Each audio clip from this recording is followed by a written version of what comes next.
I'd been asleep for maybe 40 minutes, the deep, dreamless kind you only get after a long week, when my phone lit up the nightstand like a flare gun. I'm 63 years old. I spent 31 years as a family attorney. My body still flinches at unexpected phone calls the way soldiers flinch at car backfires. Nothing good comes through a phone at 2 a.m. Not ever. The name on the screen stopped my heart for exactly one beat. Skyla. Welcome back to Dad's True Revenge. Grab your snacks, get comfortable, and remember, the people in these stories had every chance to behave themselves. They just chose wrong. Drop a comment and be sure to subscribe. You're going to love it here. Not Anthony. Not his wife, Natalie. My granddaughter, 8 years old, calling me from what I assumed was her own bed in their house in Marietta, Georgia, a quiet suburb of Atlanta, where the lawns are too perfect and the smiles are too practiced and everything looks fine until you look closer. I answered before the second ring. Skyla, baby, what's wrong? The sound she made wasn't crying. Not exactly, it was the sound a child makes when they've been crying so long they've run out of the wet part. Just breathe. Shaking breath, like a car engine that won't quite turn over. Grandpa. She said my name like it was the only word she had left. I was already sitting up, already reaching for my glasses, already calculating. Old habit. 31 years of family law teaches you to do math in your head before your feet hit the floor. Distance. 6 hours by car, 45 minutes by plane. Time.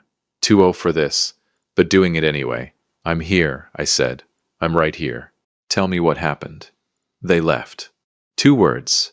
I made her repeat them because I genuinely did not believe what I heard. Who left, sweetheart? Daddy and Mama and Alex. Her voice cracked on the last name, her brother's name. Her bio brother, Anthony and Natalie's biological son, 11 years old, who shared their jawline and their laughter and apparently their vacation plans. They went to Florida, to Disney World. I didn't say anything for a moment. Say that again. They went to Disney World, she repeated softer, like she was ashamed of it, like it was somehow her fault. Without me. They said I had school Monday, and it didn't make sense to take me, but Alex doesn't have school either, and Grandpa. She broke. Just broke. Why? Why didn't they take me too? Here's what I want you to understand about that moment. I am a man who once cross-examined a sitting county judge, without blinking. I once argued in front of an appellate court with a 102-degree fever, because my client needed me there. I have delivered news to parents that no parent should ever receive. Custody lost, rights terminated, children gone. And I have done it with steady hands and a measured voice because that is what the job required. I sat on the edge of my bed in Decatur, Georgia, 6 hours away from my granddaughter, and I had to press my fist against my mouth to keep from saying every single thing I was thinking. You didn't do anything wrong, I said instead. You hear me? Not one thing, then why? I don't know yet, baby, but I'm going to find out. I didn't know it yet, but I'm going to find out would become the most important promise I'd make in the last decade of my life. I called my neighbor Joseph Wright at 2:11 a.m. Joseph is 71, retired Delta mechanic, and the only person I know who treats a middle-of-the-night phone call like a perfectly normal social event. Stephen. He picked up on the first ring, sounding completely awake. I've never understood that about him. I need you to watch the dog. Silence. Then, how long? I don't know. Few days, maybe more. That granddaughter of yours? I paused. Yeah. I'll be over in 10 minutes to get the key. That's Joseph Wright. Didn't ask a single question I didn't want to answer. I've known him for 22 years, and that man has never once in his life minded his own business, except every time it actually mattered. Those are the friends worth keeping. I booked a flight on my phone while I was still in my pajamas. 6:15 a.m. out of Hartsfield, Jackson, landing in Atlanta at 7:02 a.m. Yes, I know it's barely a flight. It's more of a very expensive bus ride with pretzels. But I wasn't driving 6 hours at 2 a.m. I am 63, not 30. My back made that decision years ago. Then I did something I hadn't done in a long time. I went to my home office, opened the bottom left drawer of my desk, and took out a small digital recorder. The kind I used to carry to every client meeting before everything went to apps and cloud storage. Small, unobtrusive, the size of a lighter. I told myself it was just a habit. Old lawyer instinct. I'd figure out later whether that was actually true. I landed in Atlanta at 7:08 a.m. on a Thursday, 3 minutes late because the pilot encountered unexpected headwinds, which is airline speak for we don't really know either. I had a carry-on, my briefcase, my recorder in my breast pocket, and 31 years of family law sitting in my chest like a stone. I rented a car from the Hertz counter, a blue Chevy Malibu that smelled aggressively of pine air freshener, the kind that makes you wonder what smell it's covering up, and drove 22 minutes to Marietta. The house on Whitmore Drive looked exactly like I remembered. Beige siding, two-car garage, flower beds that Natalie maintained with the intensity of someone whose self-worth depended on HOA approval, which to be fair it might. Skyla must have been watching from the window because the front door opened before I reached the porch steps. She was in her pajamas, pink ones with little cartoon sloths on them. Her hair, dark, curly, the kind that needs attention and love and 45 minutes with a good detangler, was wild from sleep. Her eyes were swollen. She'd been crying since long before she called me. She didn't say anything. She just ran. I caught her at the bottom of the steps and held on. She wrapped her arms around my neck with the grip of someone who needed to make sure I was real. I felt her exhale against my shoulder. This long, shuddering breath, like she'd been holding it for hours. Maybe she had. I got you, I said. Grandpa's got you. We stood like that on the front walkway for a while.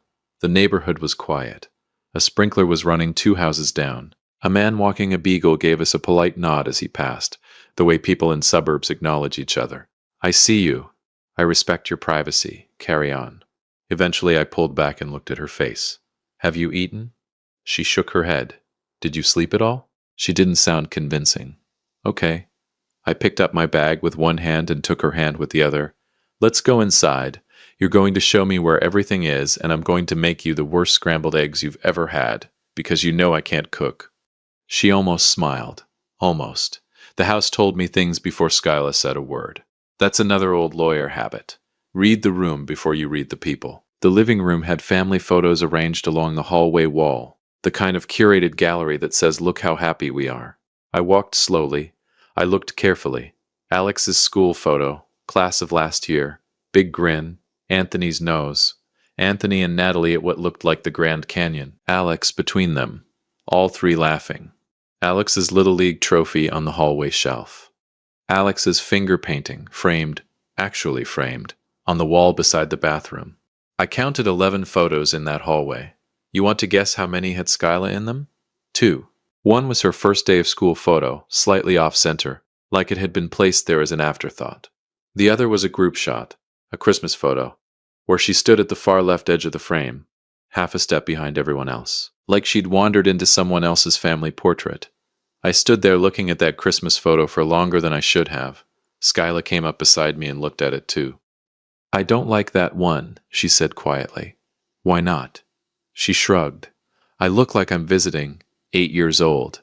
8 years old, and she already understood what I was only beginning to document.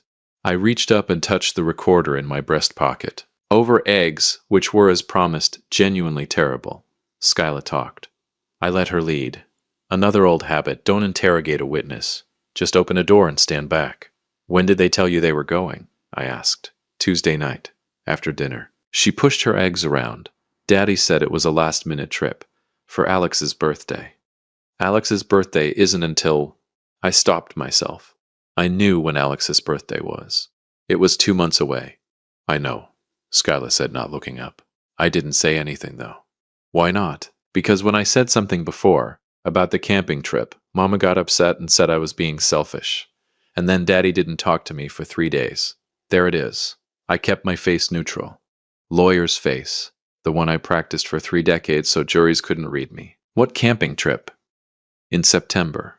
They took Alex camping in Tennessee. They said I had a sleepover that weekend, but I didn't. Aria canceled. She said it plainly, like it was just a fact. Like the hurt had been processed so many times it had worn smooth. So I stayed home with Mrs. Patterson next door. Aria Rodriguez, Skyla's best friend from school. Filed that away. I didn't know it yet, but September would become Exhibit A. Skyla.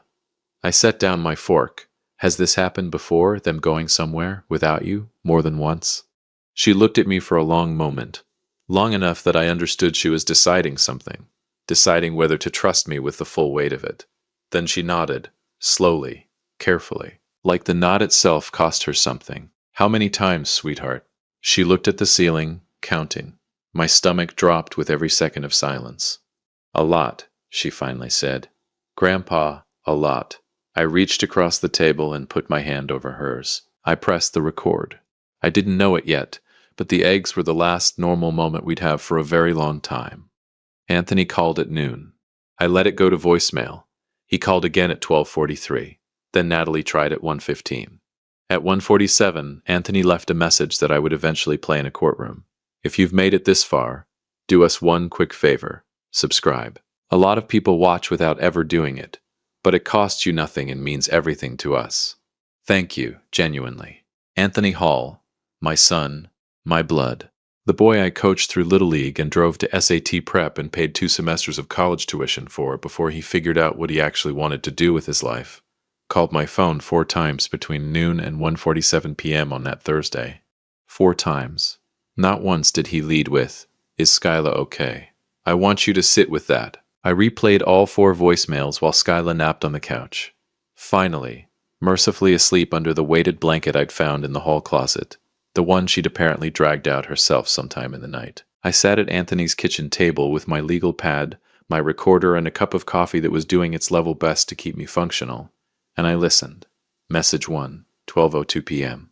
Hey Dad, it's me. I'm guessing Skyla called you. I figured she might. Look, it's more complicated than it probably seems right now, okay? Just call me back. More complicated, right. Like differential calculus is complicated. As if leaving an 8-year-old home alone while you took her brother to Disney World was some kind of nuanced philosophical position requiring context. Message 2, 12:43 p.m. Dad, come on. Call me back. I know you're there. No, son. I'm here. There's a difference. Message 3, 1:15 p.m. This one was Natalie.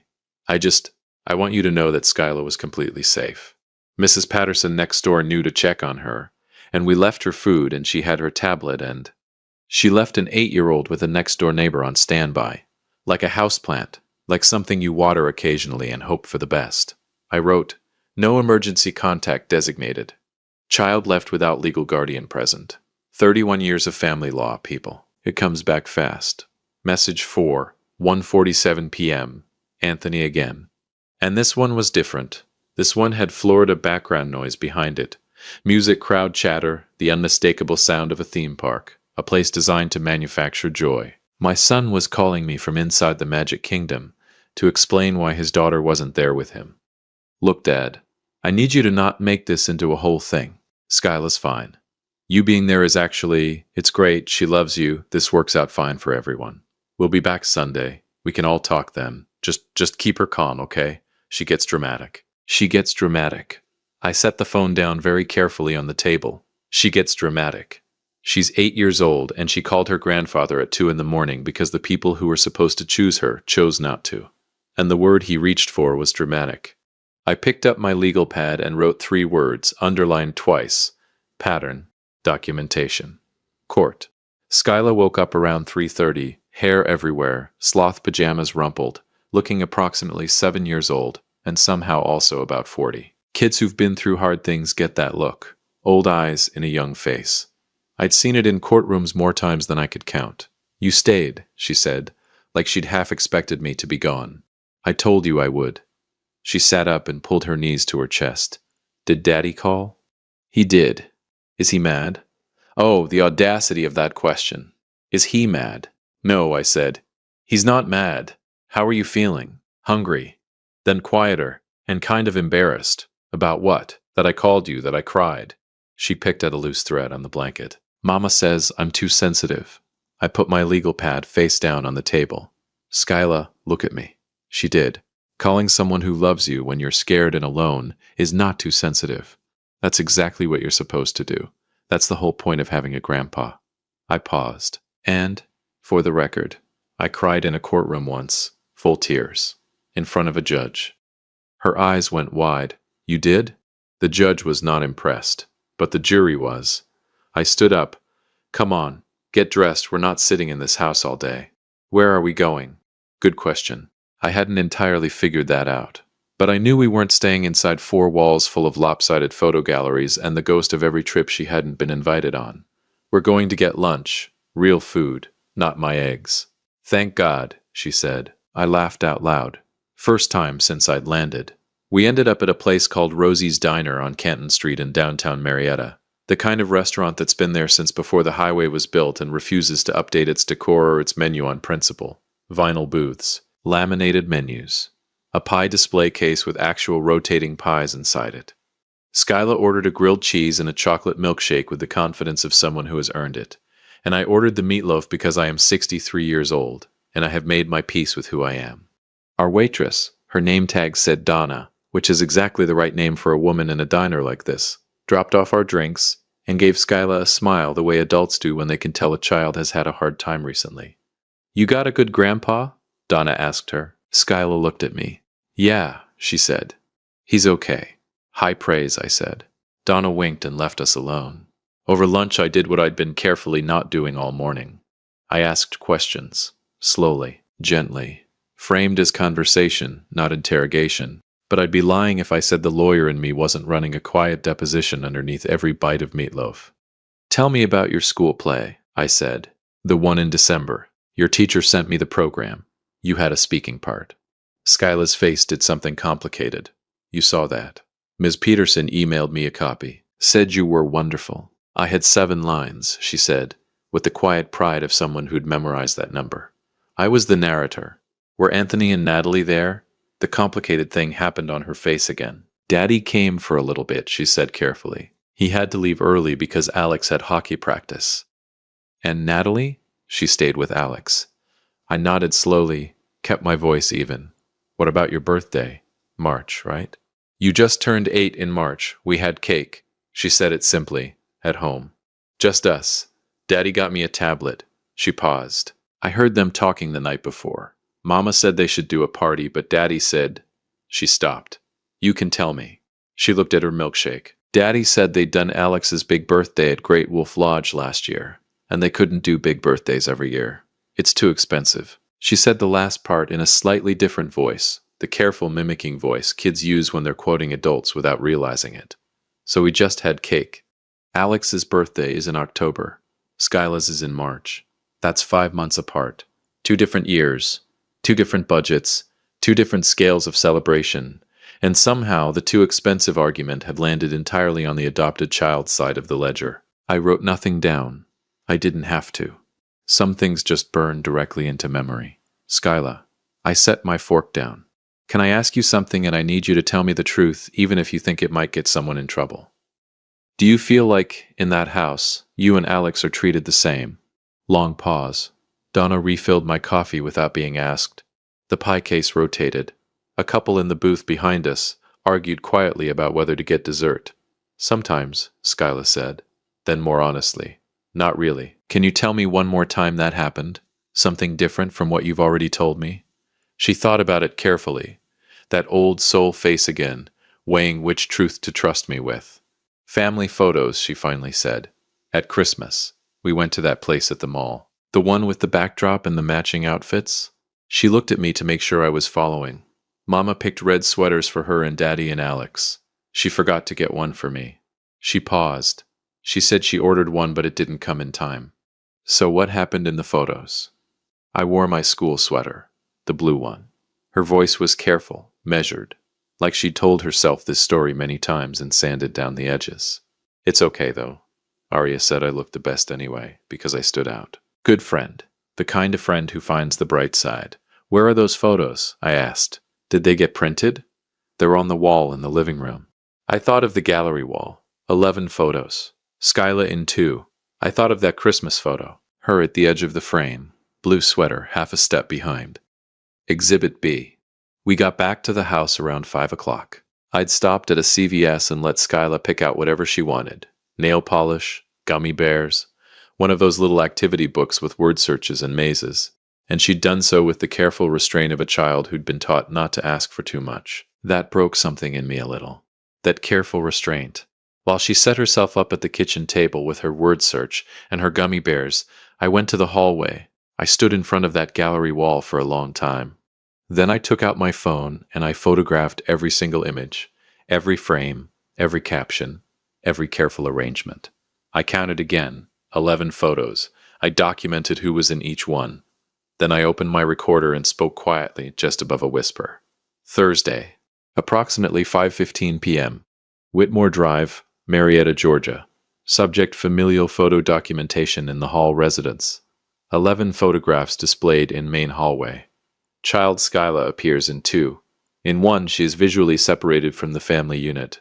In the second, she is wearing clothing inconsistent with the rest of the family, suggesting she was not originally included in the planning of the photographic session. Both images placed in low-traffic visual positions relative to the other photographs. I clicked it off, walked back to the kitchen, sat down across from Skyla, who was frowning at her word search with tremendous concentration. "Grandpa," she said, not looking up, "is parallel spelled with 2 L's or 1? She circled it triumphantly. Then, "Are you going to make me go back when they come home Sunday?" I looked at her. She asked it so casually, like she already knew the answer might be yes, like she'd built an entire emotional infrastructure around preparing for the answer to be yes. "I don't know yet," I said honestly, "but I want you to know something." She looked up. "Whatever happens, whatever I decide, whatever any adult in your life decides, I want you to know that you are not an afterthought. You are not an inconvenience. You are not a blue sweater in somebody else's Christmas photo." I kept my voice steady, lawyer steady.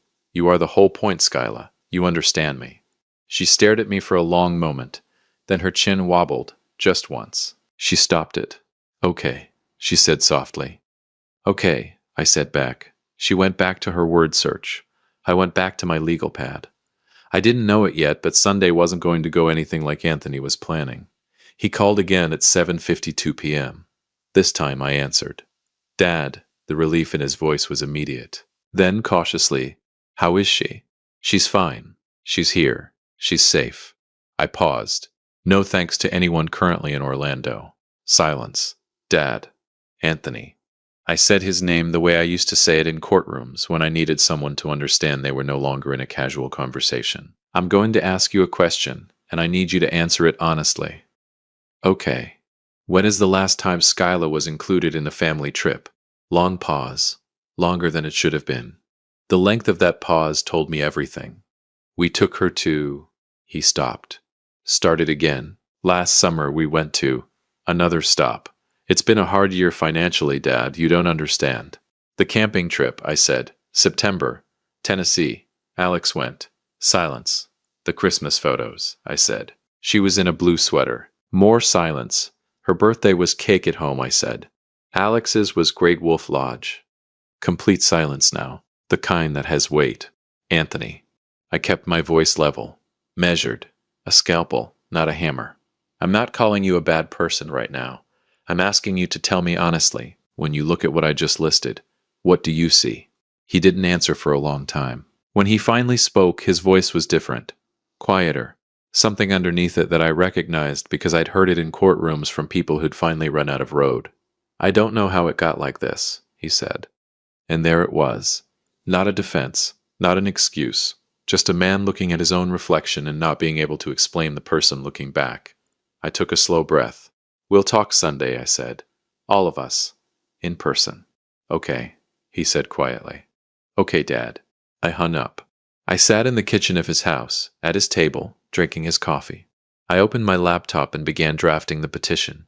If you've been listening for a while and want stories like this to keep coming, it really helps if you hit that like button and subscribe. 97% of people never do, but it's what keeps this whole thing running. So, thank you for real. Anthony and Natalie walked through the front door at 4:17 p.m. with Mickey Mouse ears and sunburned shoulders, and the fragile smiles of people who'd spent 4 days pretending everything was fine. Skyla was sitting at the kitchen table doing her word search. She didn't look up. That hurt him more than anything I could have said. I watched it land on his face like a gavel. "Hey, baby girl," Anthony started. "She can hear you," I said from the doorway. "Whether she responds is her choice." Natalie's eyes cut to me. "Stephen, we should talk privately." "We should," I agreed. "But first, Anthony, check your mailbox." He frowned, went to the door. Came back holding a manila envelope, the kind with the little metal clasp that means this is official and you should sit down. "What is this?" "That," I said, "is a petition for de facto custodianship of Skyla Hall, File Friday morning in Cobb County Superior Court. I let that breathe for exactly 2 seconds. I've been busy. Natalie's face went white. You can't. I did. 31 years of family law, sweetheart. I didn't forget everything. Anthony stood very still. He opened the envelope slowly, the way people open things they already know will change their lives.